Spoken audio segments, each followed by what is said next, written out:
All right, everyone, welcome back. So glad you could join me today.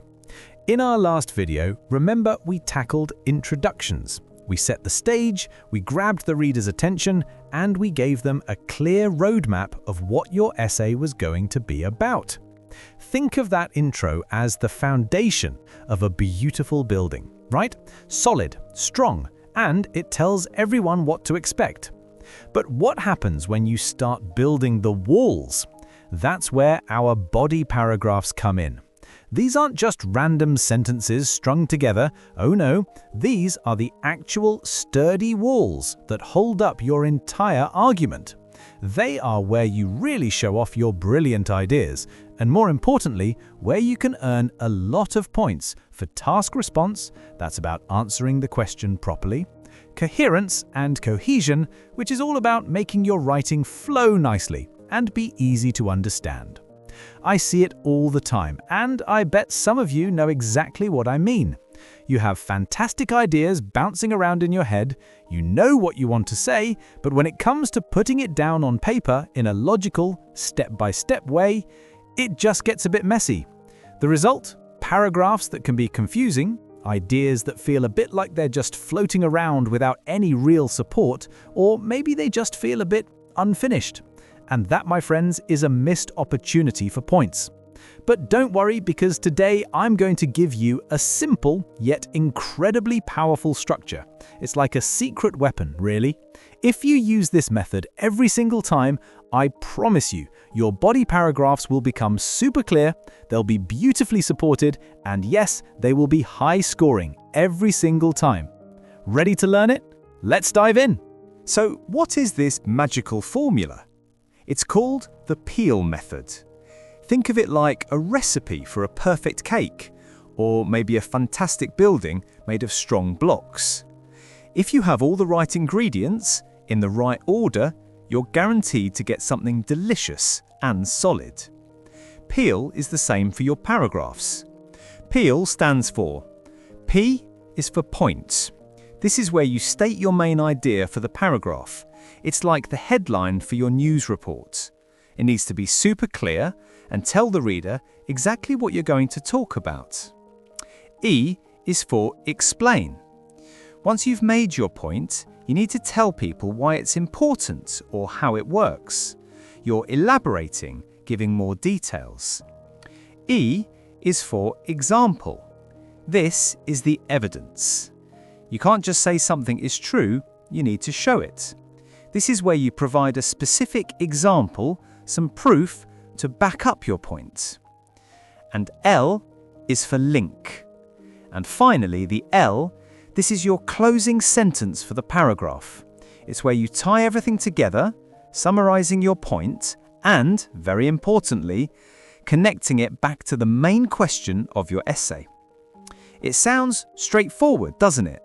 But the magic is in how you execute each step. Let's break down each of these crucial steps so you can see exactly what I mean. All right, let's start with the P for point. This is your topic sentence. Remember, this is always the very first sentence of your body paragraph. It has one, and only one, really important job: to clearly state the single main idea that this entire paragraph is going to be about. Think of it as a signpost on a road. It tells the reader, okay, this is the direction we're going in this paragraph. A really strong topic sentence is 1. Clear. No confusion about what you're talking about. 2. Concise. Short and to the point. No rambling. 3. Directly related to the essay question. This is super important. Your topic sentence needs to show how your idea answers the main question of the essay. Let's look at our example. If the essay question was about the advantages of railways, a great topic sentence would be, one of the principal arguments in favor of prioritizing railways is the significant environmental benefit they offer. See how it clearly states the main idea, environmental benefits, and it's directly related to the topic of railways? Perfect. That's your P. Okay, now we move to the first E for explain. You've made your point, you've told the reader what you're going to discuss. Now, you need to make sure they understand it. This is where you elaborate, you unpack your idea, you give more detail. Think of it like this. After you make your point, the reader might be thinking, okay, but why is that true? Or how does that actually work? Your explanation answers those questions. You need to spell out your idea. Don't assume the examiner will just magically understand. You need to be clear and detailed. Usually, 1 or 2 sentences are enough for the explanation. Let's continue with our railways example. After saying railways offer environmental benefits, we need to explain why. So, we could say, this is because trains are a far more efficient mode of mass transport, capable of carrying hundreds of people while producing considerably lower carbon emissions per passenger compared to individual cars. See? We've explained how they provide environmental benefits by being efficient and carrying more people with less emissions. It's logical, it makes sense, and it directly supports our initial point. That's your E. Now, this next step, this is the one that so many students miss, and it is absolutely critical for getting a high score. This is the second E, for example. Why is it so important? Because an argument without evidence is just an opinion.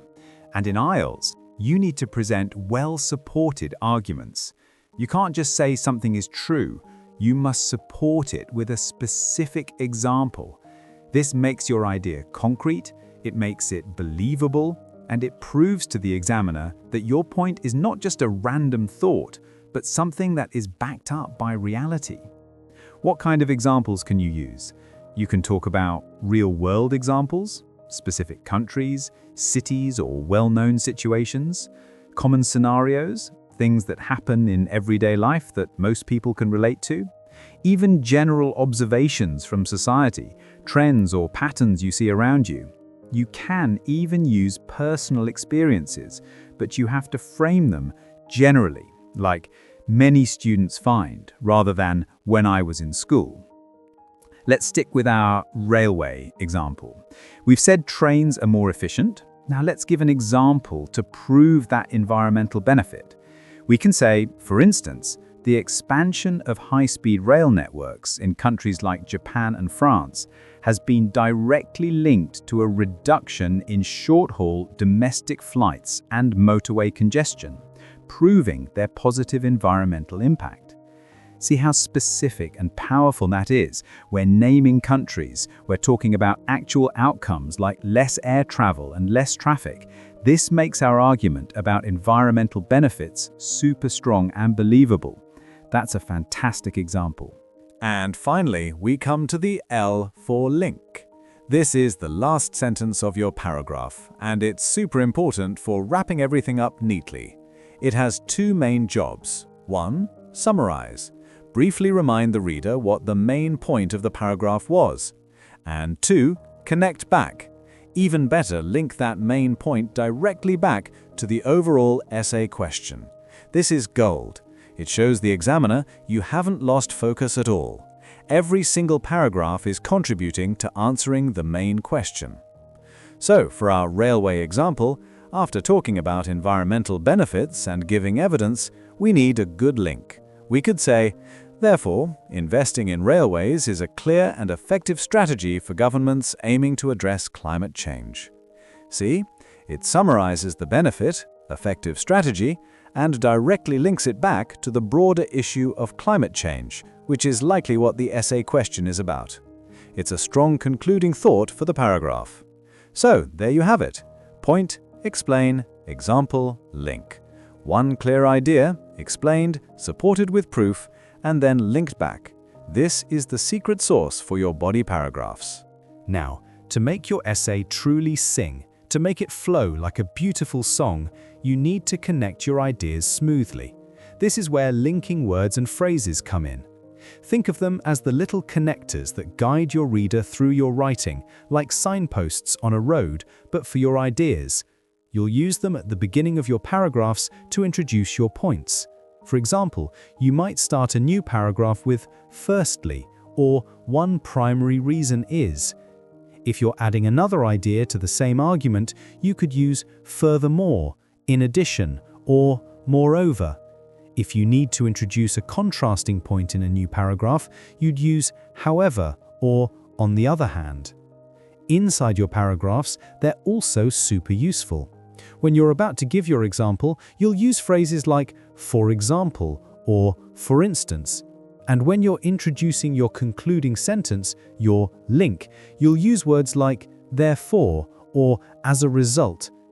Now, a little tip: don't go overboard with linking words. Use them where they are naturally needed to improve clarity and flow. The goal is to help the reader, not to make your essay sound like a robot reading a list.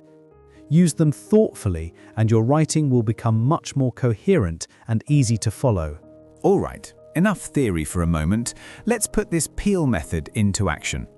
We're going to build a perfect body paragraph from scratch using our example prompt. Here's the prompt. Some people believe that unpaid community service should be a compulsory part of high school programs. To what extent do you agree or disagree? For this essay, let's say our overall stance is that we agree with making community service compulsory. Now, for our first body paragraph, we've decided that a key reason for agreeing is that it helps students develop essential practical skills. This is going to be our main idea for this paragraph, our point. Okay, here we go. Let's look at this paragraph and we'll see how each part of Peel fits in. One of the most significant benefits of making community service mandatory is that it equips students with vital practical skills that are not typically taught in the academic curriculum. See, nice and clear, states our main idea: practical skills. This is because engaging in real-world activities, such as assisting in a care home or helping to manage a local charity event, forces teenagers to develop abilities like teamwork, communication, and problem-solving in an authentic environment. Here, we explain why it teaches practical skills. It's about real-world activities that demand these skills like teamwork and communication. For example, a student who spends time organizing a fundraising campaign learns how to budget, market, and coordinate with a team, which are invaluable experiences for any future career. And here's our specific, concrete example. A fundraising campaign teaches budgeting, marketing, and teamwork. That's excellent support. And consequently, this kind of compulsory program is a crucial tool for fostering well-rounded, employable young adults. And finally, our link. We use consequently to show the result, we summarize the benefit, crucial tool, and we connect it back to the idea of creating better young people, which relates to the overall essay question about high school programs. Now let's just take a moment to appreciate this. Point, explain, example, link. Every single sentence has a specific job, and it does it perfectly. The idea is clear, it's developed, it's supported, and it's connected. This is what we call a perfectly structured, well-developed, high-scoring paragraph. You can see how flowing Peel makes all the difference, right? So, to wrap things up and make sure you've got this crystal clear, let's quickly recap the most important points. First and foremost, use the Peel structure. Remember it. Point, explain, example, link. It's your best friend for writing body paragraphs. One paragraph, one idea. This is crucial. Don't try to cram 2 or 3 different arguments into a single paragraph. Keep it focused. If you have another idea, start a new paragraph. Always, always, always support your points with an example. We cannot stress this enough. Evidence is essential for a strong argument. Use linking words to guide your reader and make your writing flow smoothly. They are like helpful signposts. And most importantly, stay focused on answering the essay question. Every single sentence you write, in every single paragraph, should be working towards answering that main question. If you can master these 5 points, I promise you, your Task 2 scores will improve dramatically. It takes practice, of course, but with Peel, you have a clear roadmap. Thank you so much for joining me today. I really hope the Peel method has made writing your body paragraphs much clearer and less intimidating for you. It's a game changer, I promise. If you found this video helpful, please give it a big thumbs up. It really helps us out. And don't forget to subscribe so you don't miss our next video, where we'll be learning how to write a powerful conclusion that leaves a lasting impression on your examiner. And now it's your turn. Do you have any questions about the Peel method, linking words, or anything else we've covered today? Please ask away in the comments below. I'm here to help you succeed. Until next time, keep practicing, and I'll see you in the next video.